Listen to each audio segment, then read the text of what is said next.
Hello. Um, I want to talk about women testing men. I'm Tracy Powers. I'm a relationship and life coach, and I posted a reel about this subject, and it struck a nerve for some men. So I wanted to come in here and give some clarity and unpack this and know that this is not a black or white issue. There are lots of nuances, there's a lot of clarity to add. So I want to help really understand why this happens and what men can do and what women can do. So, first, I want to say that getting this reaction was in part a little bit of a surprise for me because I do feel that in so much of my work, I'm such an advocate for men and wanting women to help understand men and bring out the best in men and be able to have relationships with men. And sometimes I feel I do so and maybe lack some compassion for women. So, in a moment of sharing a lot of compassion for women, it struck a nerve for some men. So, it just helped me really realize how there are hurt feelings really on both sides. And that just makes me want to double down more on my mission to help men and women understand each other, whether that's through hormonal or physical differences or cultural differences, and really override our cultural programming and our instincts to be able to create relationships that are empowering, that are beneficial, and that have this juice in them that only a connection between men and women can create.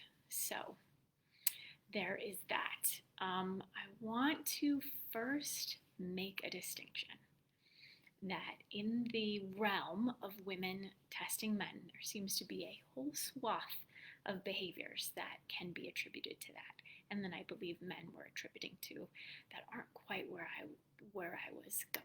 And you can only get so much nuance in a 90-second reel. But I want to make the distinction between a test and a trap. And a test is something that someone can succeed at, that someone can win at. If a woman sets a man up and does not give him a chance to win, if she's expecting him to be a mind reader, if she expects him to know something or do something that was not clearly asked for, and he has no chance of winning, that is a trap and not a test.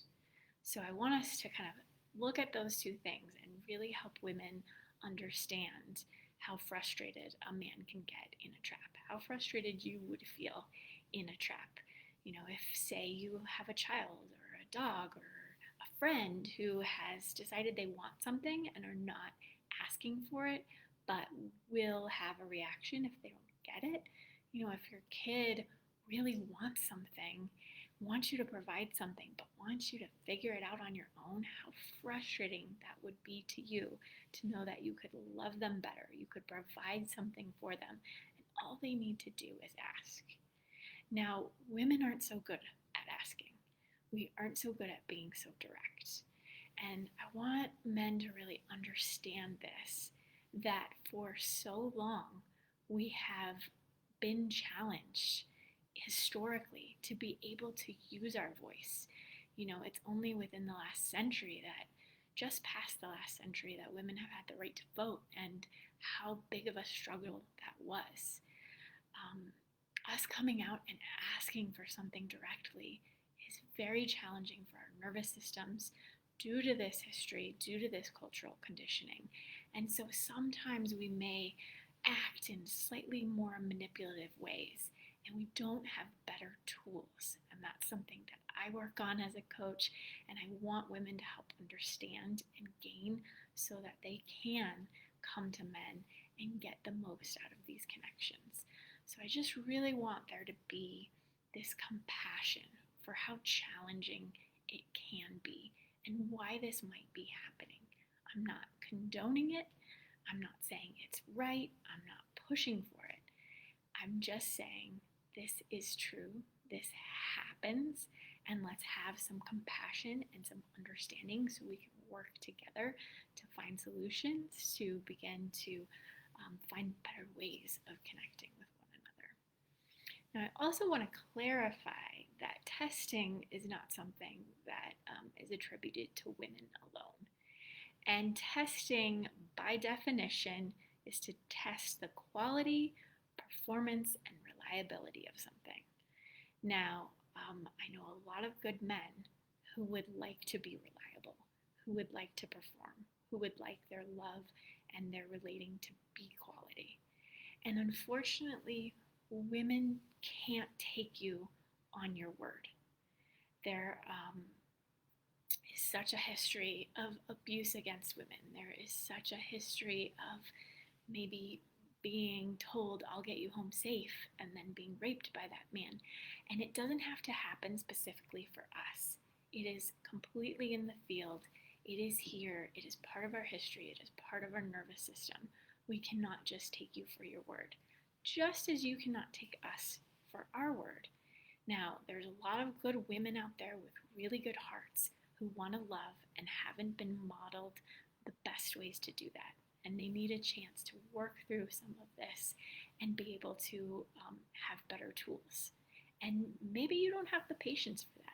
Maybe you are not the type of man who can hold a woman in that and set boundaries and communicate and work on ways to find better ways of relating together. You know, it's just like so many people are great to have a rescue dog. They can take on what that requires. And so many people don't. They don't have the bandwidth, they don't have the time, they don't know how to train a dog, and maybe they need a puppy straight out of the gate with a really nice breed, and maybe they just don't have the time or energy to take care of a dog or want to take on the training. So, not to compare men to dogs, although that happens a lot, that's not what I mean, but or in this case, men as dog owners, but that having a reality check of if you have a zero tolerance policy against a woman sometimes feeling insecure or sometimes questioning, sometimes needing to be held, sometimes needing to know that you will be there, the chance of you having a long-term relationship with a woman who is passionate, who has feelings, if you have that zero tolerance policy, that's just probably not in the cards for you.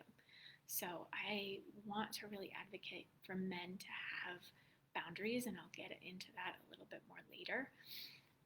But just as I have taught women that, so recently I taught women that if you want a man to share his feelings with you, how you respond when he does share those feelings with you will determine whether or not he shares them again with you in the future. Having a boundary with a woman and the way in which you set and hold that boundary does have a direct correlation and influence on how she will bump up against that in the future. If you have very little tolerance, if you are harsh, if you perhaps make her feel bad for this behavior, instead of really being firm and yet loving, what happens? What environment is created between the two of you will be highly influenced. So relationships do take some work. And really, if these types of things are happening, it's not just the person, especially as we get further into a relationship. It's about the environment that has been created between the two of you. It is a dynamic, and you both have a part in it. And how you handle it will determine what happens going forward. So I want to kind of back up a little bit and once again say that testing is not solely in the domain of women alone. Little boys, adolescents, young men are notorious for testing. They want to push the limits, see how fast they can go, see what they are capable of. And let me give you an example. My brother, when he was little, went up to a light socket, fully having been warned, stuck a fork into it, and was thrown across the room. And as my mother famously tells the story, a week later, he picked up a fork and went and did it again. And when she asked him, "Why did you do it again?" his response was, "Well, I wanted to see if it would happen again." And this is us testing, once again, not her rules, not the relationship, but the environment, the space, to see what is possible, where, what will happen, where are my boundaries, where are my limits, right? We all need to know that, have that set structure, that kind of container to know what's possible. And unfortunately, that may need to be thought through not just once early in the relationship. Things shift, things change, and sometimes we just need to know where we're at. Now, sometimes women don't do this in a very conscious way, and that is certainly something that I'm working on and want to work on with women, and I know that they want to work on it too.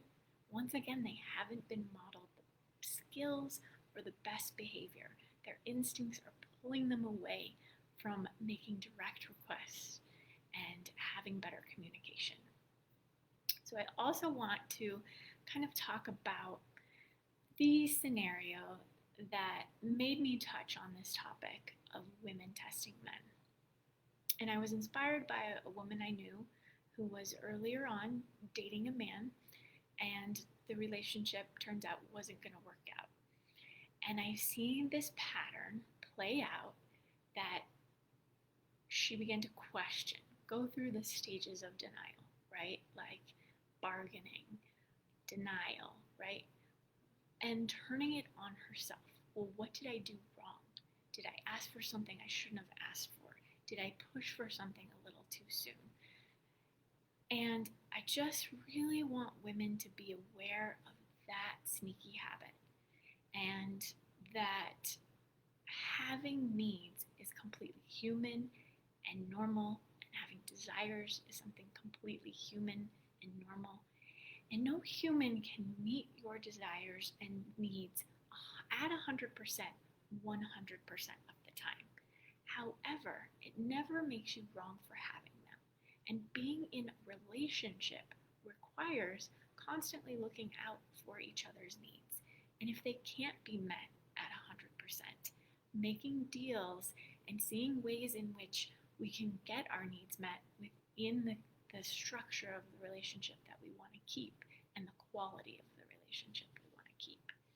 So I just really wanted women to be aware that wanting to have a man show up, wanting him to be there, wanting whatever needs, whether it be for intimacy or time spent together, having that need is not wrong in itself. I'm reaching a time limit. Hold on. It's a good structure to want to have a time limit, but something we have to pause and adapt for. So I also want to bring in that one of the responses from men to this reel had to do with, if this happens, I will leave.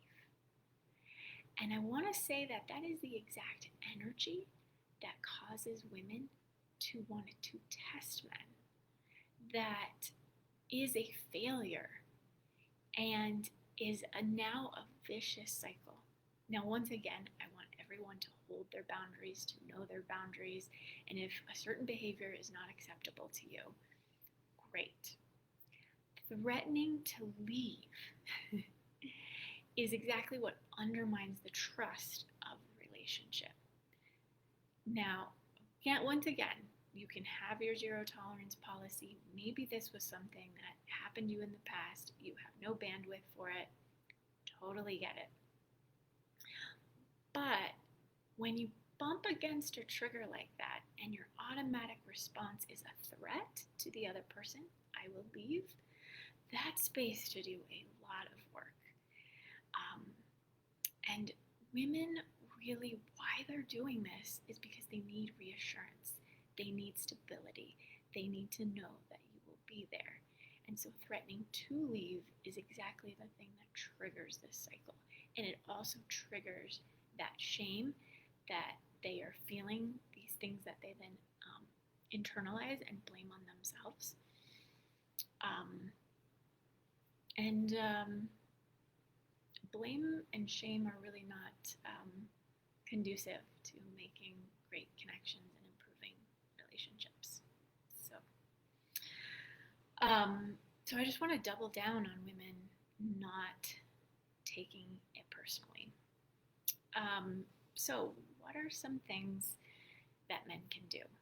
Once again, holding boundaries, how they are expressed, loving, firm, kind, with reassurance would be such a gift here. I'm not leaving. I am here for this. But the way this is happening, what's happening here is making me feel X, Y, and Z. Right? So it's not I'm going to leave. It's this is not okay. Let's break this down and let's find a better way in the future. When a woman has a strong, firm, and loving boundary, that is hot, that is safe, that is respectable. That is what we're looking for, right? Especially when we're reassured. But when we're name called, when we're told there's something wrong with us, that's actually abuse on top of abuse. So I want you to be really careful about that. And women, what can we do? Well, complaining, criticizing, blaming, trapping, all unhealthy behaviors. Being aware now of what are your needs? What is the request underneath this behavior? Spend some time with that for yourself. Ask for what you need, right? So there's a lot of room to play here, and really for both parties to work on creating that environment of kindness, compassion, goodwill, and boundaries will create the healthy relationship dynamics that we're all craving and the connection that can be really juicy. So if you want to dive deeper into any of these topics, I'd love to set up a coaching call with you. If you have any specific thoughts, any questions, any desires for clarity, I'd be happy to hear it. If there is any, once again, name calling or unthoughtful, unkind responses, those will be deleted, but I'm totally open to perspectives that are presented in kindness and thoughtful. I think there's lots of room where I could be more informed, you could be more informed, and I'm happy to have those conversations. So, hope this was helpful. If it was, I'd love it if you can share. If you're in one of these dynamics with a man or woman that you love, this is a great thing to share with them, to have that open, honest, kind communication around this topic. And once again, I'm just here to put more love into the world and to improve these relationship dynamics, and happy to do so with you.